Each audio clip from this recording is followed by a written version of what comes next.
Halo netizen, kali ini kita ada Honda Jazz GD3 yang versi VTEC tahun 2006.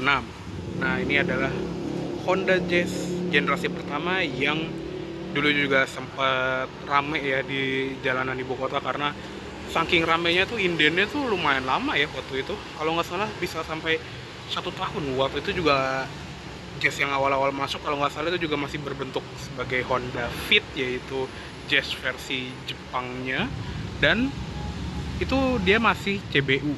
Sedangkan pas yang udah akhir-akhir dia udah CKD di Karawang, dan ini juga tahun 2006, jadi dia udah CKD ya.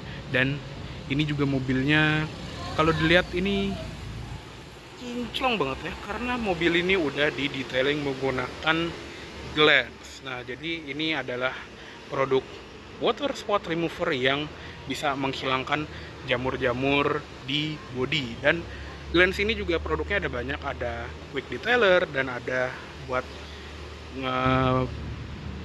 kinclongin ban, tire shine itu juga ada mereka. Jadi buat kalian yang pengen lihat produk-produknya Glance, bisa lihat di description di bawah aja ya, ada Instagramnya juga.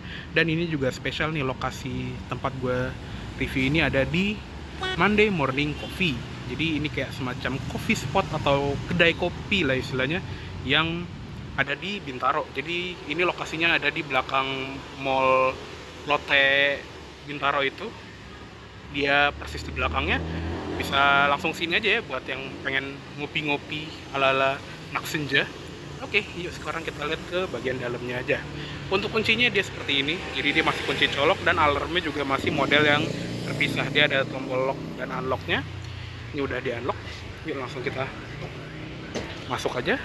Dan interiornya juga ini masih super kinyis. Dia joknya juga fabric. Ini jok aslinya, cuma headrestnya ini udah diganti ya. Jadi headrest kepunyaannya Honda Stream IS yang JDM, tapi kelihatannya jadi lebih nyaru gitu ya, lebih pas dan lebih matching sama jok orinya Jazz. Untuk pengaturannya juga dia ada height adjuster, terus ada ini ya, ini height adjuster, ini recline, dan ada sliding juga. Dan ini udah dipasangin steel plate Mugen yang kata ownernya ini super langka. Jadi punya poin sendiri juga ini mobil. Oke. Yuk, sekarang kita nyalain aja ya. Kita colokin kunci di sini, dan yuk kita nyalain mesin L15A-nya ini.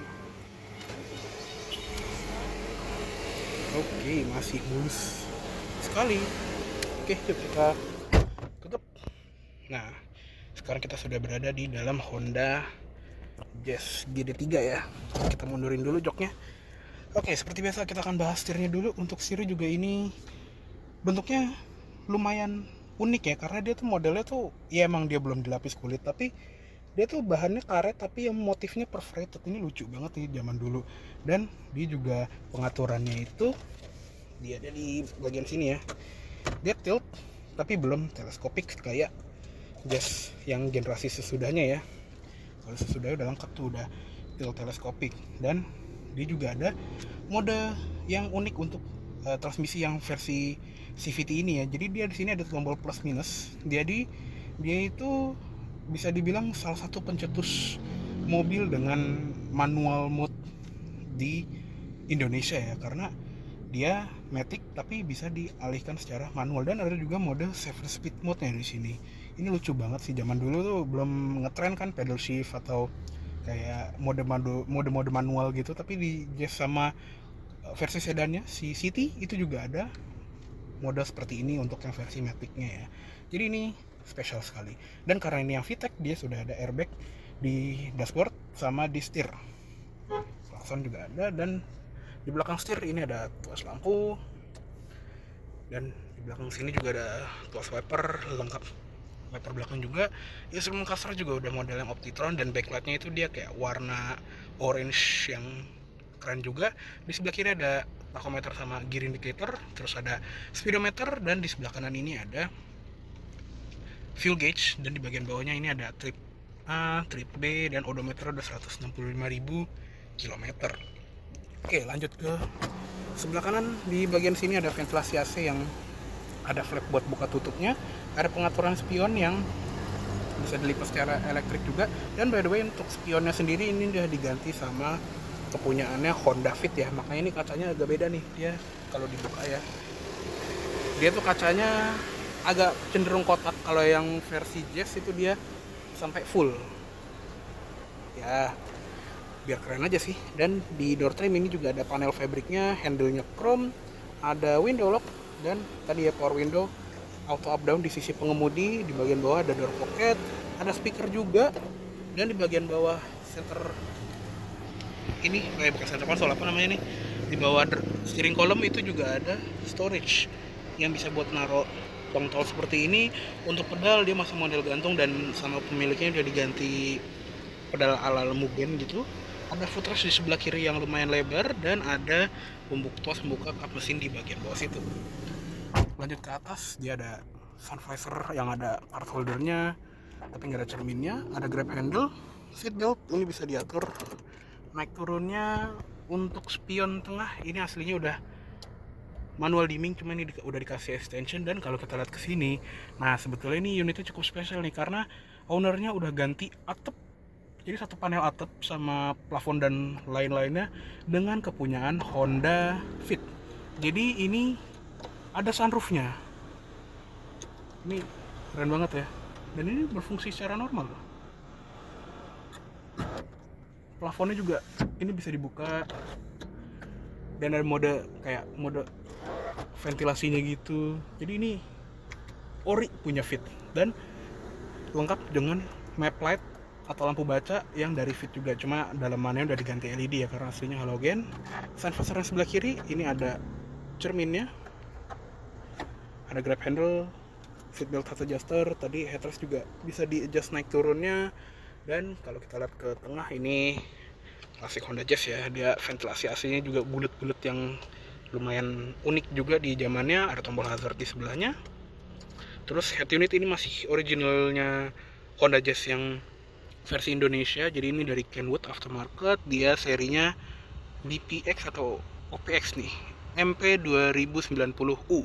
Dia ada input CD, ada USB juga di sini, dan ini ada mini disc kali ya. Ya pokoknya seperti itulah. Jadi masih standar banget. Dan di bagian bawahnya juga ada pengaturan AC-nya. Dia belum climate control juga, masih AC manual seperti ini, tapi udah ada heaternya. Dan arah AC lengkap, bisa ke muka, ke kaki, dan ke defroster kaca depan. Di bagian atasnya ada defogger kaca belakang. Dia ada sirkulasi udara juga, dan ada mode AC-nya. Di bagian bawah ini ada satu buah power outlet 12 volt, ada tempat penyimpanan, dan ada kayak storage yang mungkin bisa dijadiin cup holder tapi emang gak begitu gede ukurannya. Dan untuk transmisinya dia ada yang manual 5 percepatan sama ini ya automatic CVT. Dan ini juga salah satu mobil yang awal-awal udah pakai CVT di Indonesia ya. Dia ada mode drive, sport, dan ada mode low gearnya juga. Terus kalau kita lagi di drive, kita pencet 7 speed mode ini juga bisa diatur nih tuh, 1, 2 seperti itu. Dan ada itu ya, langsung ada tulisannya tuh M, manual mode. Jadi cukup canggih di zamannya dan cukup revolusioner, dan di saat yang bersamaan cukup ribet ya waktu awal-awal mobil ini keluar, karena banyak yang belum tahu mana bedanya CVT dan automatic konvensional. Jadi banyak kasusnya tuh Jazz yang seperti ini diisiin olinya buat automatic transmission fluid biasa, bukan CVT fluid. Jadinya banyak yang jebol, dan ya udah banyak lah kasusnya Jazz yang begini masih bagus tapi transmisinya udah rusak. Jadi kalau buat kalian yang pengen cari bekas itu harus diperhatiin tuh salah satunya. Di tengahnya ada parking brake seperti ini, dan ada suatu tempat penyimpanan, dan ada kayak holder lucu gini buat naruh kartu lucu, dan ada cup holder juga di belakang sini. Di bagian penumpang ini juga ada storage yang gede banget di bagian bawah glove box, dan untuk glove boxnya sendiri ini juga gede dan dia dual tier ya. Nah ini kalau yang VTEC dia ada airbag di sisi penumpangnya. Kalau yang IDSA itu dia belum ada airbagnya. Oke, cukup segitu aja untuk di bagian kabin depan dari si Honda Jazz GD3 ini. Yuk sekarang kita lihat ke kabin belakang. Oke, sekarang kita lihat ke kabin belakang dulu yuk. Nah di kabin belakang ini ya emang nggak segede Jazz yang sekarang lah ya, tapi dia masih lumayan lega. Ini adalah posisi mengemudi gue, tinggi gue 170 cm, dan di belakang sini masih ada 3 jari atau 4 jari lah ini, jadi masih cukup oke. Dan walaupun Honda Jazz itu dia punya tangki BBM yang khas ya, dia tuh ada di bagian kolong jok depan, tapi masih ada ruang untuk masukin kaki. Jadi walaupun di bagian bawah sini ada tangki, tetap nggak ngeganggu ruang kaki buat kita masuk ke kolong jok depan. Di belakang jok depan sini juga ada seat back pocket dan ada gantungan juga nih. Di sini maksimal 2 kg ya, 3 kg. Dan karena mobil ini udah dipasangin sunroof, ini kelihatan lebih lega gitu dibandingin Jazz yang standar. Beneran deh, kayak lebih roomy istilahnya. Jadi ini plafon semuanya diganti ya sama pemiliknya, cukup niat. Dan grab handle lengkap kanan kiri. Di belakang sini juga ada satu buah lampu, udah diganti halogen pastinya karena harusnya mah halogen. Dan ini seatbelt juga ada di kanan sama di kiri. Headrest ini juga bisa di adjust, naik turunnya ada 2, dan di tengah ini nggak ada headrestnya ya. Dan seatbelt tengah juga ini kayaknya juga nggak ada nih, atau mungkin nyelip di bawah ya. Ini seperti itu aja untuk di bagian kabin belakangnya. Yuk sekarang kita lihat ke eksterior. Oke, sekarang kita lihat ke ruang mesinnya dulu yuk. Nah, untuk mesinnya karena ini yang versi VTEC, jadi dia kodenya L15A1 VTEC. Ini mesinnya 1500 cc, 4 silinder naturally aspirated dengan teknologi Honda yaitu VTEC, yang singkatannya itu ada di bawah karena gue lupa. Tenaganya sendiri untuk yang versi VTEC ini dia gede banget ya, 128 PS dan torsinya 143 Nm. Itu jauh banget dibandingin versi yang lebih iritnya, yaitu versi L15A IDSI. Jadi kalau yang IDSI itu dia mesinnya diperuntukkan untuk irit-iritan, kalau yang VTEC ini diperuntukkan untuk yang kenceng-kencengan, jadi tenaga lebih gede. Dan bedanya lumayan jauh loh. Kalau yang VTEC itu kan tadi 128an HP atau PS, dan yang IDSI itu kalau nggak salah masih di bawah 100 tenaganya, sekitar 90 PS atau 95an gitu. Jadi bedanya jauh banget. Dan untuk transmisi tadi ada manual 5 percepatan dan ada yang seperti mobil ini CVT, dua-duanya ke roda depan. Di luar juga ada sih yang versi all wheel drive nya, karena kalau di Jepang sama Eropa kan itu ada yang 4 musim, jadi kalau ada salju itu butuh traksi lebih. Untuk ruang mesin juga ini rapi, khasnya Honda zaman-zaman ini ya. Masih ada engine covernya, dan VTEC-nya juga dikasih emblem chrome gitu, jadi attention to detailnya lumayan bagus. Dan untuk tampilan depan juga ini tuh salah satu Honda yang cantik gitu ya tampilan depannya dibandingin di zamannya itu. Kalau kita lihat apa ya, CR-V terlalu bapak-bapak gitu karena kan kayak SUV rugged gitu, tapi ini tuh kebalikannya. Jadi ini tuh city car zaman itu kecil, imut, dan apalagi waktu itu ada warna pink kan ya, jadinya mobil cewek banget lah istilahnya. Dulu zaman-zaman itu kalau anak cewek udah bawa Jazz baru ke kampus tuh kayaknya wah udah jadi pusat perhatian banget lah istilahnya. Dan ini juga bumpernya udah pakai yang versi MMC ya, karena ini juga emang yang MMC. Jadi istilahnya versi akhir sebelum dia stop produksi dan diganti ke Jazz generasi kedua. Untuk lampunya juga dia masih halogen di sini. Dia masih reflektor juga, dan sennya di sisi dalam. Sebetulnya ini aslinya sen juga nih di bagian luar sini, cuma sama ownernya diganti jadi slide marker biar kelihatan kayak USDM gitu. Untuk velg juga udah nggak standar, ini udah pakai velg yang tidak pernah salah, TE37. Bannya juga pas banget nih sama bannya, dia ngotak gitu ya. Dia pakai GT Radial Campiro SX2 ukuran 195/55 R15. Dan untuk yang IDSI itu dia remnya depan disc brake, belakang tromol, tapi untuk yang VTEC ini depan belakang udah disc brake. Jadi pengereman lebih mumpuni lagi ya. Di bagian spion juga ini tadi ya udah pakai spionnya Honda Fit. Di ujungnya juga ada lampu sen LED dan ada kayak set body molding gitu. Terus ini apa namanya, talang air ini juga udah pakai kepunyaan Mugen. Lanjut ke belakang, untuk lampu juga ini yang versi terakhir ya, jadi udah layoutnya udah beda. Dan untuk sen ini udah nggak standar, ini udah pakai sen LED super bright. Dan kalau yang VTEC dia itu atasnya agak di smoke, kalau yang IDSI dia masih bening. Lampu rem juga dia udah LED yang versi terakhir ini, dan di bagian bawah ada tempat lampu mundur. Emblem juga udah diganti fit, dan yang sebelah kiri itu emblemnya ada emblem VTEC. Di bagian kaca belakang ini juga ada defogger, ada wiper, ada hammer subframe juga nih di dalamnya, dan ada spoiler serta ada antena short pole. Untuk bagasi ini kita buka aja.